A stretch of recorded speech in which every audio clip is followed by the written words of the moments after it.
WWF Survivor Series 1987, the inaugural edition of the Thanksgiving tradition, as it was November 26, 1987 in Richfield Township, Ohio. And we start things off, by the way, there's a nice crowd shot at the beginning. There's a guy that looks just like Harvey Whippleman, so that's worth noting. Gorilla Monsoon and Jesse the Body Ventura are your announced team for this one. And backstage, the Honky Tonk Man's team is jacked and ready to kick everyone's ass on the Macho Man's team. That's really the story here as we get into our first match, the first ever Survivor Series match. If you want a trivia note, here are the participants. The Honky Tonk Man, Harley Race, Hercules, Danny Davis, and Ron Bass versus the Macho Man Randy Savage, Ricky Steamboat, Hacksaw Jim Duggan, Brutus Beefcake, and Jake the Snake Roberts. That's a hell of a team right there for the babyfaces. What a group of five. Just really all legendary figures in the WWF during this era.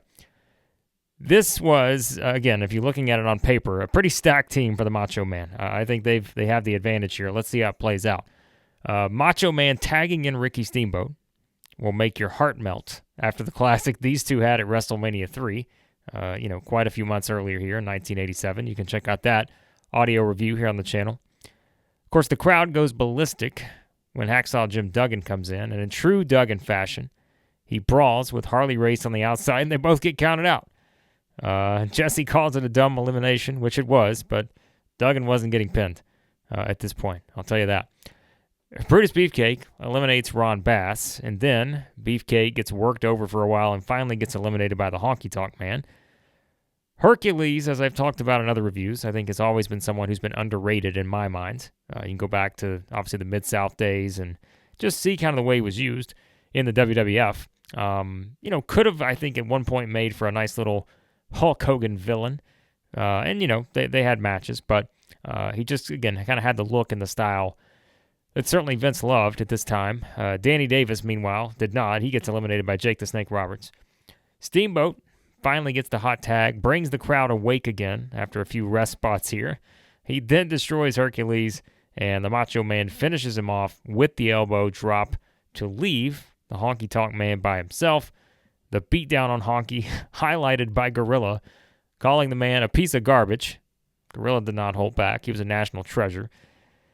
Of course, when you have all these participants involved, a clean finish probably going to be a little impossible during this day and age. So, no one's pinning the Honky Tonk Man because he gets himself counted out, and that gives Macho Man's team the win at 24 minutes in this one. Again, it is 1987. There are parts of this that probably feel like they drag a little bit, but it was fine overall, and I really think the spotlight was on that quite stacked team of babyfaces that were such a prominent part of this era in Macho Man, Ricky Steamboat, Jim Duggan, Brutus Beefcake, and Jake Roberts. So a decent start, I would say, to the Survivor Series concept. Backstage, we have an interview with André the Giant's team. Speaking of teams here, of Rick Rude, Butch Reed, King Kong Bundy, the One Man Gang, and André the Giant. And, oh, by the way, accompanied by Bobby Heenan and Slick. Now that's a hell of a group right there, too. So we got a squad that is getting ready for their match a little bit later on. But before we get there, we've got a women's Survivor Series match. As it is, Judy Martin, Lelani Kai, Dawn Marie, not that Dawn Marie, Donna Christianello, and Sensational Sherri versus Velvet McIntyre, Rockin' Robin, the Jumping Bomb Angels, and the Fabulous Moolah. It could be a gem, and we're going to find out. Again, it's sort of a shame that Dawn Marie involved in the match isn't Dawn Marie from ECW, but that's a story for another day. This match starts rather slow, but Christianello and Dawn Marie are the first two to go in terms of eliminations. Immediately, the Jumping Bomb Angels make this thing worth the watch because they are just flying all over the place. What a unique sort of team this was at this time in 1987 in the WWF. Two of my favorites. And, it is impossible not to watch the Jumping Bomb Angels and not be impressed with how good they were. And, of course, you can seek out some of their work elsewhere outside of the WWF to really sense that. But they were just on a different level. It really is a match that's a showcase for the Jumping Bomb Angels too. They just put on a show here. Yamakaze's pin on Martin wins it for the babyfaces at around 20 minutes. And really, this was not, probably something, if you were looking back at this and thinking, boy, how's this match going to go in 1987? This was actually not that bad. And I think a lot of that credit goes to the Jumping Bomb Angels. They were terrific. So, I don't know if this will make the recommended matches list necessarily, but I would recommend watching them. That's probably the bigger focus on that. All right. Bobby Heenan hypes up the upcoming Survivor Series match featuring all the tag teams. And yes, that gets us to the 10 versus 10 Survivor Series match featuring all the top tag teams in the WWF at the time. We have Strikeforce, the Young Stallions, the Fabulous Rougeaus, the Killer Bees, the British Bulldogs. They're all teaming up to take on the Hart Foundation, the Dream Team, the Islanders, Demolition, and the Bolsheviks. My goodness, what a group right there. So, really the visual and just seeing all these guys in the ring prior to the match is truly a sight to behold here. Also, worth a reminder that one man getting pinned means the entire tag team is eliminated. So, we're not getting 9 eliminations to the finish here. Whoever gets pinned, the entire tag team is therefore eliminated from the match. Considering really the insane amount of talent in this match, probably not a big surprise to know that the Bolsheviks are the team eliminated first. The tag team scene was just loaded. The Rougeaus are the next to go in this match. And then Demolition gets eliminated because Smash throws the referee halfway to China, and they get the DQ shaft here. So, he just completely threw this guy. So, not a great move on Demolition's part, but they're out of here with the DQ. Would have liked to seen them go a little bit longer in this one. But now we've got the Hart Foundation going at it with the British Bulldogs. Good stuff there. Jim Powers spending a lot of time in the ring in this match. We always talk about Jim Powers in these reviews. Portito Santana gets eliminated by Jim Neidhart. Powers back in the ring. He's really taken over this match at this point. But Powers is out of there after a sequence with Brett and the Bulldog. Before, it is Haku who eliminates the Bulldogs. So again, we've got just wild stuff everywhere here. Powers back in the match again. Roma gets him out of there, and Roma pins Greg Valentine. Brunzell eliminates Bret Hart. So, to recap, with all these eliminations I've just thrown at you, of these teams that are in there, the Hart Foundation, the British Bulldogs, Demolition, Strikeforce, Fabulous Rougeaus, and so forth, even the Dream Team, we have the Young Stallions, the Killer Bees, remaining with the Islanders. So probably not the 3 teams you would necessarily expect on paper if you don't remember this match to be the grand finale here. But that's where we are. And it is the Young Stallions and the Killer Bees getting the win at 37 minutes in this match. A very long match. And, given how many people were included, probably shouldn't be a huge surprise because you had 10 versus 10 here. And everybody had to have some kind of shine for at least a few seconds in this match. So I don't think there was anyone in this match that really didn't get anything other than maybe the Bolsheviks. So you got a lot to get to. A lot of people had to get their shit in, as we say sometimes. But yeah, it was the Young Stallions and the Killer Bees getting the win. Probably not one you would have predicted thinking back on this match. So, all right. Meanwhile, we get a video package here of the $1 Million Man who is riding around in fancy cars. He's flashing his cash. Then we get the video of him challenging a kid to do 10 push-ups. The kid stops at 9, and DiBiase tells him that isn't good enough, and he gets no money. What a lesson DiBiase's teaching that kid. You don't stop short. You don't give up. And then we get the infamous kid who is dribbling the basketball trying to win $500. DiBiase insults the kid, basically calls the kid poor, and then he kicks it out of his hand, as we all remember, at number 14 to miss the 15 dribble mark. These Ted DiBiase vignettes at this point were tremendous. They were as good as it gets. And heel work in 1987 was not that complicated if you just stuck to the basics like this. And DiBiase, just a complete heel in this role, and he was fantastic, to say the least. Okay, I mentioned that great team earlier of Rick Rude, King Kong Bundy, Butch Reed, One Man Gang, and André the Giant. They're going to take on the squad of Bam Bam Bigelow, Ken Patera, Don Morocco, Paul Orndorff, and Hulk Hogan here. Now, you've got some hosses in this match across the board. You've got this is a hoss fight right here. Hulkamania was clearly alive and well at this stage. The people go ballistic for this man. We get Hogan versus Rude early on, and I'm on cloud nine. This was my dream match at one point. I loved the possibility of us getting to these two. It didn't really happen, very much as we know. You never kind of had that big one-on-one Hogan versus Rude feud, but I enjoyed seeing them go at it here at Survivor Series 1987. Patera comes in, and immediately, match gets a little bit ugly here, a little off course. Hogan eliminates Reed fairly quickly with the leg drop of doom. We then get Patera versus André.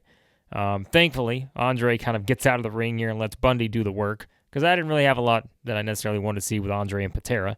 But Bundy and Patera, that's an interesting one at this point, I guess. Patera just really getting it taken to him here. A huge André sucks chance by the fans, but that causes Ken Patera to get eliminated by the one-man gang, so he's out of there. Rude uses the tights to eliminate Orndorff, but then gets pinned by Morocco. So Rude, Orndorff out of there, but Rude gets pinned by Morocco. So there goes the ravishing one in Rick Rude. The one-man gang then eliminates Morocco after beating on him for a bit. 3-2 advantage for the heels now, and André finally gets in the ring, and we get the showdown with Hogan. So we get a little bit of that from WrestleMania 3. This was what the people paid to see, and we know this is going to be kind of a transition into what still is to come with Hogan and André over the next, quite a few months, leading into that rematch at WrestleMania 4 in the tournament, and of course a big main event match that drew an all-time record viewing audience. But they go at it for a bit, and then Hogan goes outside to slam One Man Gang and Bam Bam. The problem, though, because again, no one's going to take a pin here, the Hulkster gets counted out when he does that. So he goes for Gang and Bigelow, he gets counted out, Hulk is gone, and the people are not happy. To add insult to injury, the referee even tells Hogan if he doesn't hit the road, then he's going to reward the match to André and company. So Hogan's got to get the hell out of there, whether he wants to or not, and the fans are not thrilled about it. So again, on paper, if you're coming into this match trying to predict the grand finale, here's what we got. So it's Bam Bam Bigelow versus André the Giant, King Kong Bundy, and One Man Gang. We do have hosses everywhere, but this was probably not the final group you were expecting. Bigelow, though, does send King Kong Bundy packing to get closer to the pinnacle here. Then Bigelow eliminates the One Man Gang. So Bam Bam Bigelow is on a run here in 1987. André, though, gets in. He takes care of business, and André pins Bigelow to get the victory at 22 minutes. After the match, here comes Hogan wielding the title belt, and he nails André with it.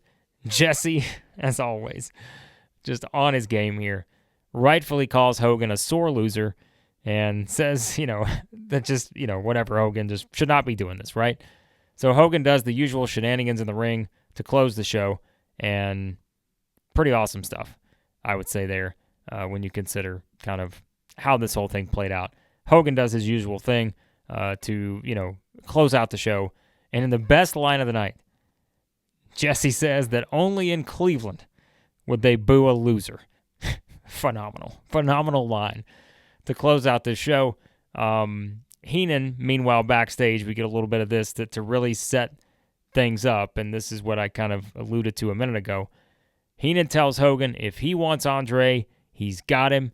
André is all smiles, so we're off and running for the next iteration of this particular match, and we know what that will lead to, as we'll get to in this particular series here in our Golden Age Rewind. So there you go. That was Survivor Series 1987. You only had 4 matches on this card, but when one of them is a 10 versus 10 man tag that goes 37 minutes, you don't really need a whole lot else. So this was one, again, where they really tried to make this Survivor Series concept compelling, and I thought they did a pretty good job at it because you did have lots of different interactions. Yes, it was hard to get everything in that 10 versus 10 match, but nonetheless, you did have some stuff that furthered some storylines here. And, one of the real themes you're going to find if you go back and watch the show is that it was 1987 and the top guys were not taking pins, even in elimination matches. They were going to get counted out, disqualified,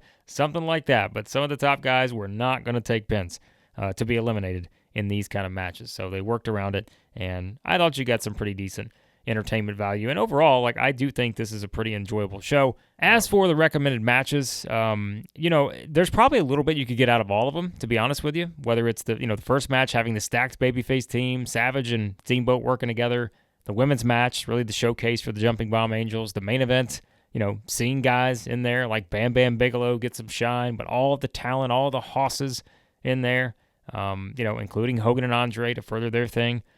The tag team match was the best one, involving, all the tag teams. There's a lot of people, as we said. It's the longest match of the group, but they were all pretty entertaining in their own way. And so, again, I even thought the women's match really over-delivered what my expectations were.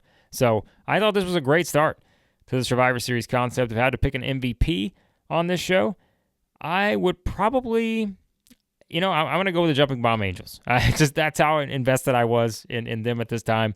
And, you could probably pick a lot of people here, and we always have fun with our MVP picks on these shows. But give me the Jumping Bomb Angels on this one. That they were just, they were quite something, I think, at this point. So, overall, would I recommend Survivor Series 1987? I would. I think it's a fun thing if you like the Survivor Series concept, if you kind of enjoy, what it would eventually become.